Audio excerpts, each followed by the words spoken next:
Assalamualaikum warahmatullahi wabarakatuh. Bismillah wassalatu wassalamu ala rasulillah wa ba'd. Allahumma inna nas'aluka ilman nafi'a wa na'udzubika min ilmin la yanfa'. Saudaraku yang Allah muliakan, syariat berkurban adalah syariat yang sangat luar biasa. Namun ada hal yang perlu kita perhatikan. Jangan sampai kita gagal menangkap pesannya. Apa tujuan besarnya? Lihat kurusmallah ala ma razaqahum min bahimatil an'am.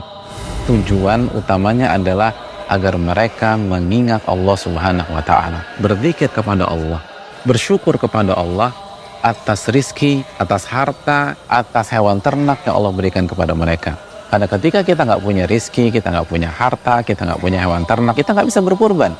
Maka jemaah sekalian Allah muliakan, tujuan kita berkurban, dan ini harus kita ketahui khususnya bagi orang yang berkurban pada tahun ini, agar kita mengingat Allah Subhanahu wa Ta'ala, agar kita berzikir kepada Allah Subhanahu wa Ta'ala.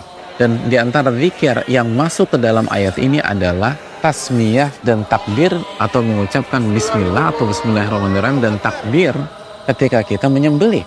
Dan apabila kita ingin ibadah kita bukan hanya sah, tapi benar-benar maksimal, maka kita harus menghayati zikir bismillah kita hayati takbir kita harus senantiasa mengingat Allah Subhanahu wa Ta'ala, khususnya pada saat prosesnya berkurban. Kita harus bersyukur kepada Allah Subhanahu wa Ta'ala khususnya pada saat prosesnya berkurban. Kita harus merasa benar-benar Allah kasih kita segalanya, dan khususnya nikmat hidayah, sehingga kita bisa berkurban.